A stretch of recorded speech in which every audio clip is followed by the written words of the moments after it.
ഇനിയോ ഈ ചർച്ചയുടെ മറ്റൊരു ഫലം എന്തായിരുന്നു അറിയോ? ജഅല മുഹമ്മദ് മൗലിദ്.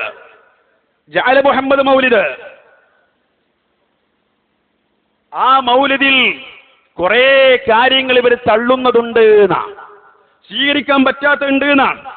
എന്തൊക്കെയാണ് അതിന് ഉദാഹരണം എന്നറിയോ? നല്ല രസകരമായ ഉദാഹരണങ്ങളാണ്. എന്താണ് ഇയാൾ പറയുന്നത്? ഈ സിദ്ദീഖ് നമ്മുടെ ജഅല മുഹമ്മദ് മൗലിദിൽ പറയുന്ന ഒരു കള്ളക്കഥ എന്താ? ബദർ യുദ്ധത്തിൽ 12,000 മുശ്രിക്കുകൾ, കാഫിറുകൾ തിരിഞ്ഞോടിപ്പോയി, പേടിച്ച് പരാജയപ്പെട്ട് തിരിഞ്ഞോടിപ്പോയി എന്നാണ്. 12,000.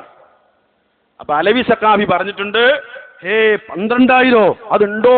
അതൊക്കെ ഈ കളവാണ്. അങ്ങനെ കുറെ കളവ് അതിൽ ചേർന്നിട്ടുണ്ട് എന്ന് പറഞ്ഞുകൊണ്ട് അതിനെ ന്യായീകരിക്കുന്നുണ്ട്. ഏതായാലും അതിനെ നിഷേധിക്കുന്നുണ്ട്, നമുക്ക് കാണാം. അതിനു മുമ്പ് ഇതിൽ പറയുന്ന ഈ മൗലിദ് കിതാബ്, ഈ മൗലിദ് എത്ര വകയെന്നറിയോ? 155 വക. ഇതിൽ പറയുകയാണ് ഫൻഹസമ, അങ്ങനെ പിരിഞ്ഞോടുകയാണ്, പേടിച്ച് പരാജയപ്പെട്ടു പോവുകയാണ്. അത്രേ 12,000 റജുലിൻ മിനൽ കുഫാർ യൗമ ബദരിൻ, ബദറിന്റെ ദിവസം എത്ര? 12,000 റജുൽ, 12,000 ആളുകൾ.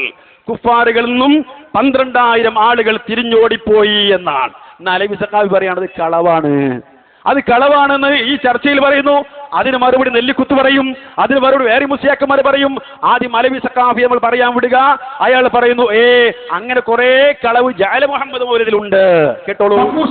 അതിനുള്ള ഒരു മൗലിദാണ് ജഅല മുഹമ്മദ് മൗലിദ്. ആ മൗലിദിൽ ഇവർ തന്നെ കടത്തിക്കൂട്ടിയിട്ടുണ്ട്.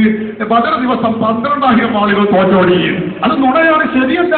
അത് ഞങ്ങൾക്കറിയാം. അതുകൊണ്ടാണ് ഞാൻ പറയുന്നത്, അതിൽ നുണകൾ പലതും കടത്തിക്കൂട്ടിയിട്ടുണ്ട്. അത് പരിശോധിച്ചിട്ട് വേദിക്കാർ പറഞ്ഞു ഞങ്ങൾ ഇത്രയും കൊടുത്തു, ഇതിലേത് മൗലിദൊക്കെയാണ് അംഗീകരിക്കുക? ഞാൻ പറഞ്ഞു പലതിനും കളവുണ്ട്.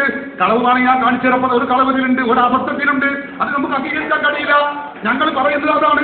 കണ്ടോ, ബദർ ദിവസം 11,000 ആളുകൾ കുഫാറുകൾ ഒളിച്ചോടിയെന്ന ബദർ ദിവസം 1000 ആളാണുള്ളത്.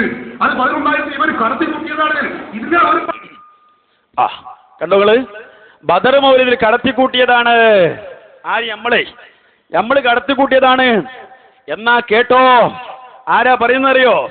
നിങ്ങളുടെ മുസ്ലിയാക്കന്മാർ, പേരോടിന്റെ ഉസ്താദ് ആര്?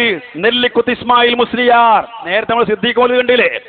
റഷീദ് സഖാഫി കുറ്റിയാട് പറയാ, മൂപ്പരത് അംഗീകരിക്കും. സിദ്ദീഖ് മൗലവി മൂപ്പര് സമ്മതിക്കും. പേരോട് എന്ന് പറഞ്ഞാൽ റഷീദ് സഖാഫിന്റെ ഉസ്താദാ. റഷീദ് സഖാഫി കുറ്റിയാന്റെ ഉസ്താദാണ് ആര്? പേരോട് അതിനെ എതിർക്കുക. ഇനി അതിന്റെ ഉസ്താദ്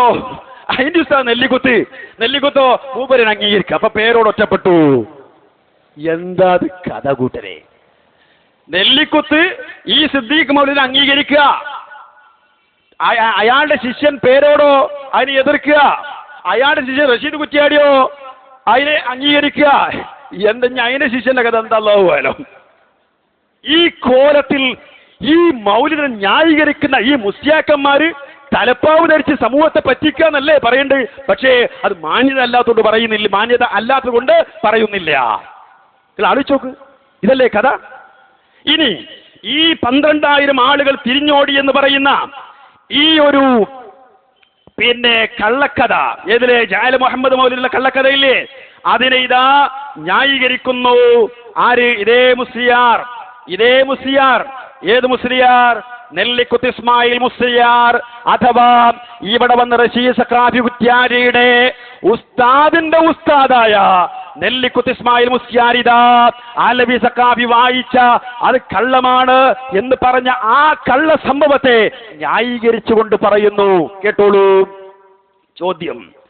ജഅല മുഹമ്മദ് മൗലിദിൽ പറയുന്നത് ബദർ ദിനത്തിൽ 12,000 കാഫിറുകൾ ഓടിപ്പോയിട്ടുണ്ടെന്നാണ്. ബദറിൽ ആകെ പങ്കെടുത്തത് 1000-ഓളം കാഫിറുകളാണല്ലോ. പിന്നെ എങ്ങനെയാണ് 12,000 കാഫിറുകൾ ഓടിപ്പോകുന്നത്? ചോദ്യം പ്രസക്ത. നമുക്ക് സിമ്പിളായി പറയാം, കള്ളമാലി മൗലിദല്ലേ, ഇല്ലാക്കോന്ന് ചോദിച്ചാൽ മതി.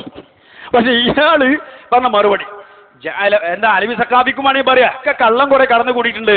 എന്നാ കേട്ടോ, നെല്ലിക്കുത്ത് പറഞ്ഞ് ജഅല മുഹമ്മദിന്റെ ആദ്യത്തെ കോപ്പിയിൽ 1000 എന്ന് തന്നെയാണ് ഉള്ളത്. കേട്ടോ, കഴിഞ്ഞില്ല. ഇനി 12,000 ഉണ്ടെങ്കിൽ ബദർ യുദ്ധത്തിൽ പങ്കെടുത്ത മക്ക കാഫിറുകൾ 1000 ആണെങ്കിലും അവരെ കൂടാതെ അവരെ പിന്താങ്ങുന്ന ധാരാളം പിശാചുക്കളുണ്ടല്ലോ, അവരെല്ലാം തന്നെ പിന്തിരിയുകയുണ്ടായി. ഇങ്ങനെ എല്ലാ ഭാഗത്തെയും ഉൾപ്പെടുത്തിയാണ് ജഅല മുഹമ്മദിൽ പറഞ്ഞത്. ഓ എന്റെ മുസ്ലിയാക്കന്മാരെ, എന്ത് പറ്റിപ്പോയി നിങ്ങൾക്ക്? ആരെയാ നിങ്ങൾ പറ്റിക്കുന്നത്? ഈ വലിയ വലിയ മുസ്ലിയാക്കന്മാർ പറ്റിക്കും, അങ്ങനെയാണല്ലോ വലിയ പറ്റിക്കൽ നടത്തണല്ലോ എന്ന് വിചാരിച്ചിട്ടാണോ?